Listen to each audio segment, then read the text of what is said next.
Assalamu alaikum. N'hésite pas à liker cette vidéo et de vous abonner pour aider cette chaîne à partager la voie de la vérité. Merci. Oui, mon frère, votre nom, votre pays et votre profession. Bonsoir, docteur. Merci pour cette opportunité. Mon nom est Jacob. Ma question est, par exemple, vous savez, si Dieu sait tout, vous savez, il sait ce qui va se passer, alors, par exemple, vous savez, Désolé, s'il vous plaît, pouvez-vous répéter votre nom et votre pays, votre profession et la question, s'il vous plaît? Mon nom est Jacob. Je viens d'Inde. Et ma profession est, je suis ingénieur. Bien, ma question est, Dieu sait tout. Il sait ce qui va se passer ensuite et tout, vous savez, tout ce que nous voyons autour, il sait tout bien à l'avance. Donc, si je vais faire quelque chose de bien, il le saura. C'est ma question. Et donc, si c'est le cas, tout le monde a un destin et tout est pré-planifié. Alors, est-ce que c'est vrai? Oui. Oui. Frère Jacob, c'est bien ça? Oui. Frère Jacob a posé une question très importante. Et il a demandé, Allah sait-il tout à l'avance? Oui. S'il sait tout à l'avance, sait-il ce que je vais faire, en bien ou en mal? Oui. Puis il demande, tout est-il destiné? C'est une nouvelle question. Savoir quelque chose est une chose, et être destiné en est une autre. Tout est-il destiné? Oui, c'est l'un des piliers de l'islam. Vous n'avez pas terminé la question. Je crois que votre question est, alors quel est votre rôle? Si Allah a destiné que je vais faire le bien ou le mal, quel est votre rôle? Est-ce votre question? C'est juste. Oui, j'ai compris la question parce que c'est mon domaine, même si vous n'avez pas terminé votre question. Parce que c'est une question très logique. Même cette question vient à l'esprit des musulmans, mais ils ont peur de la poser. Oh, si je demande, c'est du koufr. C'est une question courante, et c'est une question logique. Si tout est destiné, si Allah a destiné que je vais commettre un meurtre et que je commets un meurtre, à qui la faute? À Allah, pas à moi. N'est-ce pas? Si Allah a écrit dans mon destin que je vais boire de l'alcool, si je bois, à qui la faute? À Allah, pas à moi. Logique. Juste ou faux? Juste ou faux? Juste. Cette question est donc même dans l'esprit des musulmans, mais ils ont peur de la poser. Et c'est une question très délicate, très sensible. Et elle m'a troublé pendant longtemps dans les premières années de ma carrière de prédicateur. Parce que, et puis, au fur et à mesure que j'ai fait mes propres recherches, j'ai parlé aux plus grands savants. Chaque fois que j'obtiens une nouvelle réponse, vous savez, je ne fais que répéter ce que disent tous les savants. Mais si c'est une question logique, quelque chose de nouveau, je dois parler avec les plus grands savants pour m'assurer que cela ne va pas à l'encontre des règles de la charia. C'est l'usul, le principe d'un prédicateur. Vous ne pouvez pas dire quelque chose de nouveau. Une logique. Il peut en donner, mais... Donc, malheureusement, il y a beaucoup de livres écrits, mais pas très convaincants concernant le takdir. Et c'est l'un des piliers de l'islam, ou des piliers de la foi. Nous devons croire au takdir. Pour une meilleure compréhension, je vais vous donner quelques exemples, et c'est l'une de mes réponses uniques que j'ai soumise aux plus grands savants, et ils ont dit « Masha'Allah ». Cela vient d'Allah. Mon frère, s'il y a un enseignant qui enseigne dans une école, dans une salle de classe,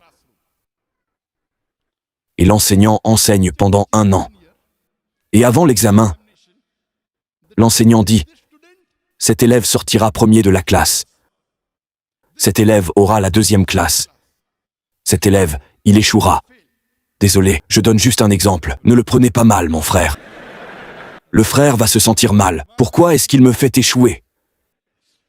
L'enseignant prédit donc avant l'examen, et l'élève qui échoue dit « Parce que l'enseignant a prédit que j'échouerais, j'ai échoué. » Pouvez-vous dire cela?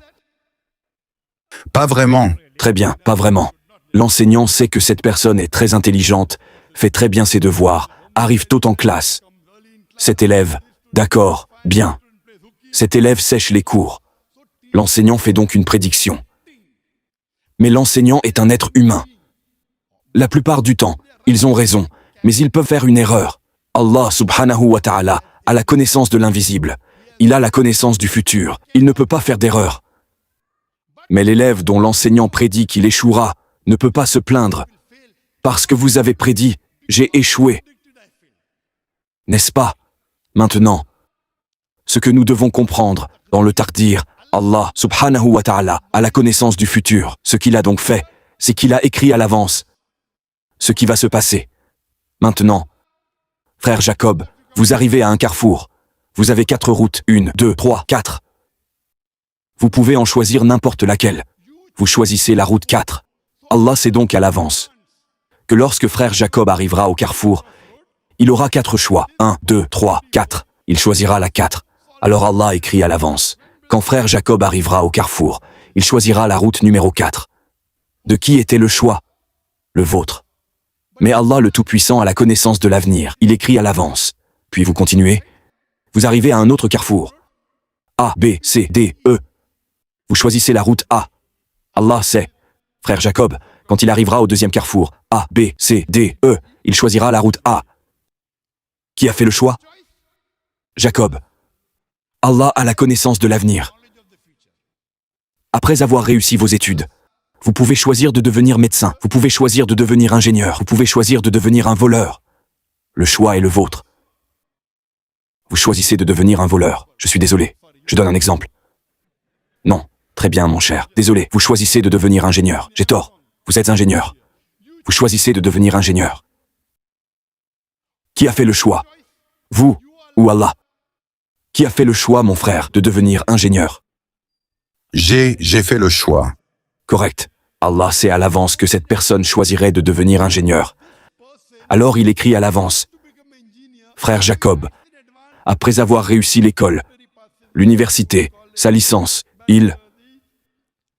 Donc c'est... Ma question est, si je choisis la médecine, est-ce que Dieu fait une erreur? Non. Allah sait que vous choisirez la médecine. Alors il écrira dans le taqdir que vous deviendrez médecin.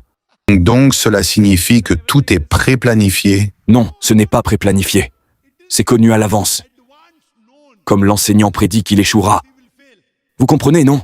Allah sait donc, peut-être que demain, il y a une chance, une personne, vous pourriez apprendre la médecine et devenir médecin. Vous ne le savez pas, je ne le sais pas. Allah le sait, n'est-ce pas? Allah sait que votre esprit changera. Maintenant, vous ne voulez pas devenir médecin. Vous voulez étudier la médecine. Vous étudiez à nouveau la médecine. C'est possible, les chances sont là. Ce n'est donc pas Allah qui vous force. C'est vous qui choisissez. Comprenez-vous, mon frère? Allah a la connaissance de l'invisible. Cela signifie qu'Allah a la connaissance du futur. Donc, peut-être qu'après que quelqu'un ait obtenu son diplôme, il peut gagner sa vie honnêtement. Ou il peut voler. Il commence à voler. À qui la faute? C'est sa faute, pas celle d'Allah. Allah écrit dans le taqdir qu'après avoir obtenu son diplôme, il avait le choix de faire un travail honnête. Il préfère voler. D'accord, bien. Allah écrit donc qu'il volera. Mais ce n'est pas parce qu'Allah l'écrit que vous êtes devenu ingénieur. C'est parce que vous alliez devenir ingénieur qu'Allah l'a écrit à l'avance. Comprenez-vous? Comme l'enseignant prédit avant l'examen qu'il échouera, il ne peut pas blâmer l'enseignant. Comprenez-vous, mon frère? Pour être honnête, c'est déroutant. Oui, c'est la connaissance de l'invisible. Donc c'est une question délicate. Mais avez-vous compris quand l'enseignant a demandé cela à la fin, avant l'examen? Dans la salle de classe, vous pouvez comprendre, c'est facile à imaginer. Si l'enseignant prédit que la personne échouera, peut-elle blâmer l'enseignant? Mais l'enseignant est différent de Dieu. Je comprends. Mais peut-elle blâmer l'enseignant? Non. Non, n'est-ce pas? De la même manière, Dieu a la connaissance. Dieu est bien supérieur à l'enseignant. Dieu n'interfère pas dans votre libre arbitre. Certaines choses, oui, où vous naîtrez, où vous apprendrez. Certaines choses sont fixées. Mais ce que vous ferez ou non, c'est vous qui faites le choix. C'est la raison pour laquelle un poète très célèbre, Allama Iqbal, vous avez peut-être entendu parler de lui, Allama Iqbal, et parce que vous êtes indien, vous connaîtrez l'hindi. Allama Iqbal dit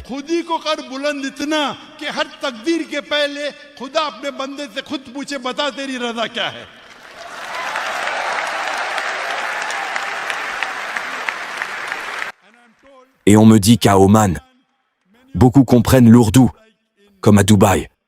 C'est un poète, Allama Iqbal. Il est l'un des poètes qui, masha'Allah, soutient très bien le Coran. Il dit Khudiko Karbuland Itna. Élève-toi à une telle hauteur que Dieu Tout-Puissant, avant d'écrire ton destin, te demandera « Quelle est ta volonté ?» Cela signifie « Suivez les commandements d'Allah ». Ce n'est pas parce que l'enseignant prédit que vous pouvez blâmer l'enseignant. Comprenez-vous? Maintenant, il y a une autre question. Un musulman peut demander « Est-ce que l'invocation peut changer le takdir ou non ?» Il y a un hadith.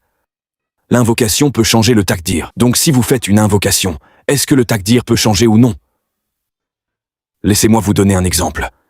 Il y a une personne qui va passer un examen. Et elle sait qu'elle a très mal réussi. Elle sait qu'elle va échouer. Elle rentre à la maison et elle fait une doua à Allah, tahajjud et beaucoup d'invocations. Allah accepte son invocation et Allah la fait réussir. Le takdir a-t-il changé? Oui ou non? Non, oui et non, les deux. Parce que dans le takdir, il est mentionné que cette personne n'a pas bien étudié. Elle est allée à l'examen. Elle a échoué. Mais Allah a aussi la connaissance de l'invisible et sait qu'elle va revenir et faire une invocation. Allah sait aussi à l'avance s'il acceptera son invocation ou non. Dans le takdir, il est donc mentionné qu'elle allait échouer. Elle est rentrée. Elle a beaucoup prié. Allah a accepté son invocation. Et Allah l'a fait réussir. En fait, le destin apparent change.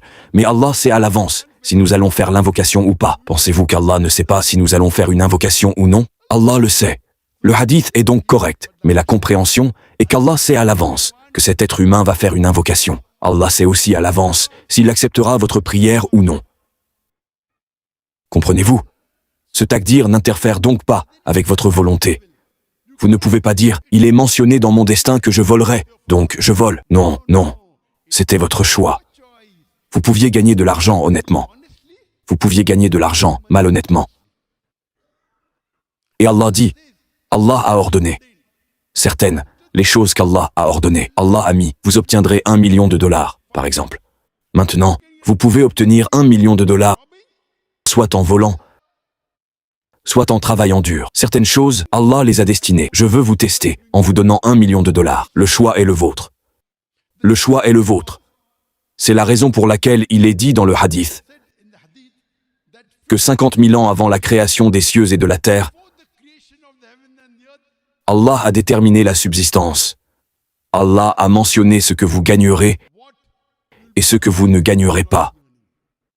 Un vrai musulman, un croyant en Dieu, quand une opportunité se présente, d'accord, si je prends un pot de vin, j'obtiendrai 100 000 riyals. Un vrai musulman se dit, ah, de toute façon, c'est destiné, que j'obtienne 100 000 riyals ou non. Si je les prends, je pêche et je les prends. Si je ne les prends pas, peut-être qu'Allah me donnera une autre récompense, ou Allah fera prospérer mes affaires. Certaines choses sont donc déjà fixées. C'est votre choix de la manière dont vous les acquérez. Et Allah sait à l'avance que cette personne, pour acquérir de l'argent, trichera. Elle prendra des pots de vin.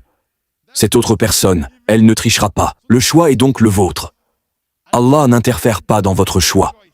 Si Allah interfère dans votre choix, quel est le problème? Où est l'épreuve? Par exemple, je vais vous donner un exemple. Dans un examen, il y a des surveillants, n'est-ce pas? Vous rédigez une copie de maths. 2 plus 2 égale combien? Vous écrivez 5. L'enseignant vous voit écrire 5, mais il n'interfère pas, n'est-ce pas? N'est-ce pas? Juste. L'enseignant peut voir que 2 plus 2 égale 5, mais l'enseignant est un surveillant, silencieux. De la même manière, si vous faites quelque chose de mal, Allah subhanahu wa ta'ala peut le changer. Il ne le change pas parce que c'est l'épreuve. Si Allah interfère et dit « Non, corrige-le », alors c'est de la triche, vous comprenez, non? Donc, le surveillant, quand il voit dans l'examen que quelqu'un fait une erreur, il se tait. Pourtant, il y a des moyens de réfléchir. Vous échouez, vous pouvez vous présenter à nouveau. Une deuxième chance est donnée. De cette manière, Allah subhanahu wa ta'ala donne aux êtres humains des centaines et des milliers de chances de se repentir. Ce n'est pas une seule épreuve, vous échouez et c'est fini. Il continue de vous donner des chances. Comme ici, vous pouvez voir les gens des Philippines. Ils sont venus, quelqu'un était après eux. Ils sont venus ici, ils ont réalisé, ils sont parvenus à la vérité. C'est une chance qu'Allah leur donne. Allah leur a donné une chance. Tout le monde a une opportunité. La décision est donc prise par vous. Vous ne pouvez pas blâmer Allah pour le mal que vous avez fait. c'est votre choix. Si Allah interfère dans votre libre arbitre, alors où est l'épreuve? C'est ce qu'on appelle le takdir. Je comprends que c'est difficile à comprendre, mais c'est une explication logique que vous êtes celui qui est responsable de vos actes. Vous ne pouvez pas blâmer Allah pour cela. Il vous a donné des directives dans le Coran, et le messager, sallallahu alayhi wa sallam, vous a donné des directives. J'espère que cela répond à la question, mon frère.